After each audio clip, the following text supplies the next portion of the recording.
एक पूरा शहर कुछ दिनों से बंद है। मालेगांव के डोगराल गांव में एक ऐसा अपराध हुआ जिसके न्याय के लिए पूरा का पूरा गांव सड़कों पे उतर गया है। मुजरिम का चेहरा सबको पता है, केस एकदम साफ है, पर फिर भी सब लोगों को सड़क पे क्यों उतरना पड़ा? ऐसा क्या हुआ जिसको सुन के आपके भी रोंगटे खड़े हो जाएंगे? और पहले तो मैं माफी चाहूंगा जो मैं इसके बारे में लेट वीडियो बना रहा हूं, क्योंकि मेल मैसेज वगैरह आप सबके देखे मैंने, तब मुझे इसके बारे में पता चला और कोई भी इसके बारे में इंटरनेट पर बात नहीं कर रहा है, ना न्यूज मीडिया चैनल इसको कवर कर रहे हैं। तो आपसे मेरी इतनी ही गुजारिश है, वीडियो पूरी देखने के बाद शेयर जरूर कर देना।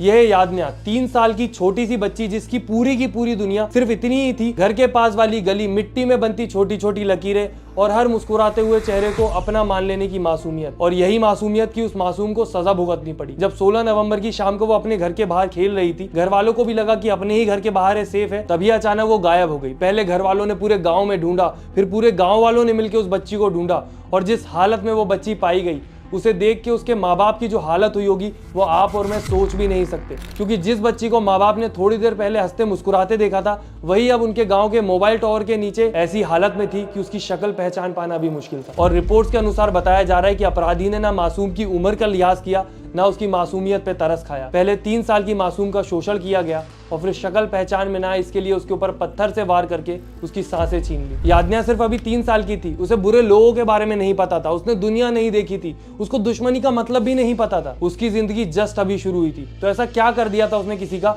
जो उसको ये सब भुगतना पड़ा? और शुक्र है कि यहाँ पर लोग विक्टिम ब्लेमिंग नहीं कर सकते कि रात में अकेली तो नहीं घूम रही थी, छोटे कपड़े तो नहीं पहने थे, क्योंकि हमारे देश में गलती कभी भी आरोपी की नहीं होती, पीड़ित की होती है। और न्याय सिर्फ अमीर को मिलता है, गरीब सिर्फ रोता रहता है और पूछता रहता है कि आखिर हमारी 3 साल की बच्ची ने ऐसा क्या कर दिया था, क्या गलती थी जो उसको ये भुगतना पड़ा। ये है वो 24 साल का आदमी क्या बोलो इसको, राक्षस, नामर्द, दरिंदा, जानवर, इसको कुछ भी बोल लो आप, क्योंकि ये जो शब्द है इन शब्दों की बदनामी है, इसको कुछ भी बोलना। और जब आपको वजह पता लगे कि जिस वजह से इसने ये किया, तो आपके रोंगटे खड़े हो जाएंगे और खून खोलने लगेगा जैसा मेरा खोल रहा है। ये जाहिल यादन्या के गांव में ही रहता था और यादन्या के पापा से इसकी किसी बात से लड़ाई भी हुई थी। 1 महीने पहले लगभग इनकी मतभेद हो गया था किसी बात की वजह से, पर क्योंकि ये लोग आपस में सॉल्व नहीं कर पाए तो उस आदमी ने अपने ईगो के ऊपर ले लिया और उसने सोचा कि उसे इस चीज का बदला लेना है, क्योंकि इंसान में हिम्मत, ताकत, दिमाग भले ही कुछ ना हो, पर ईगो जरूर होता है। और ये ईगो में अंधा जाहिल एक ऐसे मासूम के साथ दुर्व्यवहार करता है जिसको इसके ईगो, लड़ाई झगड़े, गुस्से, रेवेंज किसी से कोई लेना देना नहीं था। 2 आदमी की लड़ाई थी आपस में और बदला निकाला गया एक 3 साल की बच्ची से। यही तो हमारे समाज की सबसे कड़वी सच्चाई है कि चाहे कुछ भी हो, इजी टारगेट लड़कियों को ही बनाया जाता है। और यही सेम चीज के ऊपर मैंने कुछ दिन पहले वीडियो भी बनाई थी और ये रहा उसका एग्जाम्पल आपके सामने। 2 आदमियों की लड़ाई होती है और उसका भुगतान एक मासूम बच्ची को करना पड़ता है।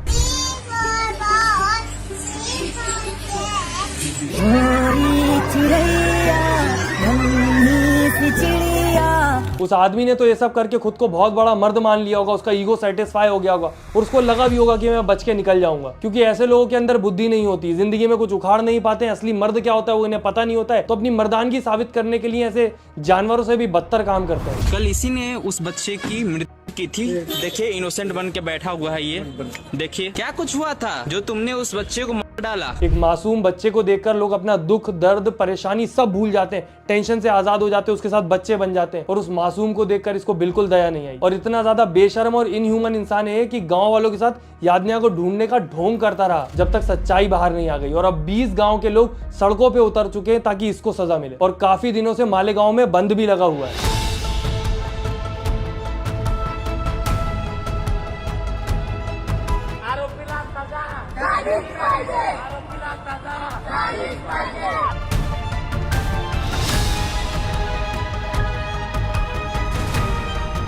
बाकी अभी तो महाराष्ट्र के स्टेट वुमेन कमीशन वाले इस केस को क्लोजली मॉनिटर कर रहे हैं और इसको फास्ट ट्रायल के लिए भी डाला गया है। सॉरी, डाला नहीं गया, प्रॉमिस किया गया है। मतलब इस केस को हाई कोर्ट में यूजुअल केसेस के मुकाबले जल्दी सॉल्व किया जाएगा। लेकिन ऐसे केसेस इंडिया में कोई नई या अलग बात नहीं है। आप मेरे चैनल पे भी अगर जाके देखोगे आपको ऐसी काफी सारे केसेस से रिलेटेड वीडियो मिल जाएगी, क्योंकि ऐसा कोई भी केस आता है जिसपे कोई ध्यान नहीं दे रहा है और जो जरूरी है सबको पता लगना, मैं वैसे हर केस पे वीडियो बनाने का ट्राई करता हूँ। और अगर आप अभी देखने बैठोगे तो शायद ही कोई ऐसा केस होगा जो उन सब में से सॉल्व हुआ होगा, शायद ही किसी क्रिमिनल को डिजर्विंग सजा मिली होगी और ज्यादातर तो अभी शायद जेल में भी नहीं होंगे। 4 साल, 6 साल, हर उम्र की लड़की के साथ ऐसे शारीरिक शोषण की न्यूज हमारे सामने हर कभी आती रहती है और ना जाने ऐसे कितने केसेस हैं जो कि अनरजिस्टर्ड रह जाते हैं, जिनके बारे में हमें पता तक नहीं चलता। ना जाने कितनी यादन्यां ऐसी होती हैं जिनकी आवाज पुलिस या कोर्ट तक पहुंचती ही नहीं है। वो तो इस केस में फिर भी पब्लिक आउटरीच की वजह से प्रोमिसेस मिल गए, वरना केसेस के बारे में बात ही नहीं होती। बाकी ये प्रॉमिस फुलफिल हो इसके लिए उनके ऊपर प्रेशर बनाना पड़ेगा। उसके लिए इस वीडियो को जरूर शेयर कर देना,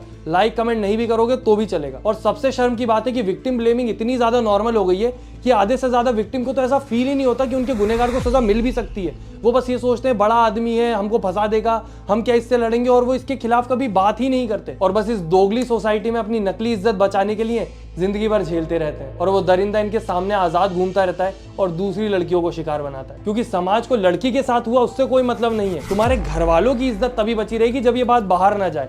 ये कैसा समाज है और इसको खुश करने में लगे भी क्यों है लोग, मुझे तो समझ नहीं आता। और हम एक ऐसे देश में रहते हैं जहाँ पर चोरी और मर्डर तो इतने नॉर्मल क्राइम हो गए कि इनकी खबर सुन के हम कोई शॉक भी नहीं होते कि कुछ ज्यादा बुरा हो गया। पर अब बात यहाँ तक आ चुकी है कि हर दूसरे दिन हमको ऐसे क्राइम देखने को मिलते हैं। और जिस दिन एक्चुअल में न्यूज चैनल वाले ऐसे केसेस कवर करने लग गए जिनको जरूरत है, तो आप जब न्यूज पढ़ने बैठोगे आपके रोंगटे खड़े हो जाएंगे। क्योंकि हमारे सामने सिर्फ एक केस आता है, ऐसे सैकड़ों हजारों केसेस हैं जिनको न्यूज की अटेंशन की सख्त जरूरत है। और हमारा देश कितना ज्यादा गड्ढे में जा चुका है आप यहीं से अनुमान लगा सकते हैं कि गुजरात वाले बोलते हैं कि हम लैंग्वेज वॉर नहीं करते, साउथ वाले बोलते हैं कि हम कास्ट बेस्ड डिस्क्रिमिनेशन नहीं करते, महाराष्ट्र वाले बोलते हैं कि हमारे यहाँ पे गन वॉयलेंस नहीं होता। लेकिन कोई भी ऐसी जगह, स्टेट, शहर, गांव नहीं है जहां पर बोल दें कि हमारे यहाँ वुमेन के साथ गलत नहीं होता। यहाँ तक कि आप इन केसेस में जो अपराधी होते हैं उनको देखोगे पढ़े लिखे, अनपढ़, हर स्टेट से, हर जगह से, देश में, देश के बाहर से, सब टाइप के मिल जाएंगे आपको।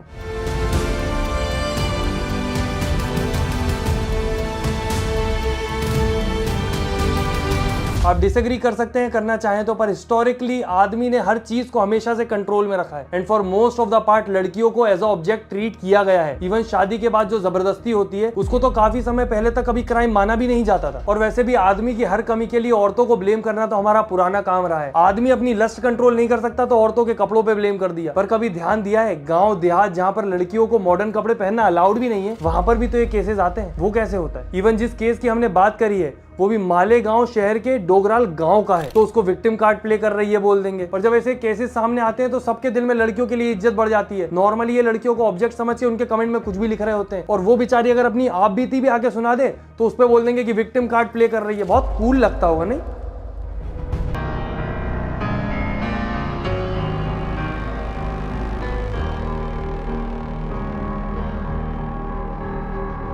हम एजुकेशन की बातें करते हैं और नॉर्थ साउथ करते वक्त भी वो 100% लिटरेसी वाला आर्गुमेंट जरूर यूज करते हैं। और ये हालत है हमारे देश के एजुकेशन सिस्टम की। ये उन लोगों की बात कर रहे हैं हम जिनकी जिम्मेदारी है अगली पीढ़ी को पढ़ाना, बढ़ाना, उनको सिखाना कि क्या सही है क्या गलत। पर इनको तो खुद सीखने की जरूरत है। सोचो उन बच्चियों की क्या हालत हुई होगी जिनको इस चीज की सजा मिली जो उनके कंट्रोल में भी नहीं है। तुम कबर खोदते थे, अंदर जाते थे, कबर खोदते थे, स्लेब हटाते थे पीछे वाले पाँव की जगह में, स्लेब हटाया, स्लेब कबर की जगह पे ना कहाँ पाँव की जगह होती है वो हटाते थे, फिर अंदर जाते थे। पहले वो जाता था अंदर, उसके बाद फिर मैं जाता था। तो फिर गलत काम करते थे, कबर में अंदर मुड़ देता। लड़की होती थी। कितने मर्दों के साथ ये कर चुके? ये 48 साल हो गए। मरने के बाद तक ये हैवान उन मासूमों को नहीं छोड़ते। और यहाँ पर भी लोग विक्टिम ब्लेमिंग कर सकते हैं क्या कि उसकी गलती होगी, छोटे कपड़े पहने थे, she was asking for it. बेजुबान लाश से लेकर मासूम बच्ची तक किसी को ये बख्शते नहीं है। और फिर यहाँ पर बैठे समझदार विक्टिम ब्लेमिंग करते हैं, विक्टिम की ही गलती निकालते हैं, और इन्हीं सब चीजों से इनको बढ़ावा मिलता है। Judge of the Allahabad High Court saying a rape accuser must share the blame because she went to a bar, got intoxicated and later accompanied the man to a relative's house. In the judge's words, her conduct amounted to inviting trouble and she must take her share of the blame. तो कहीं हमारी female CM लड़की के late बाहर रहने को blame कर रही है। Whose responsibility? How they came out in the night at 12:30? They should not be allowed to come out in the outside.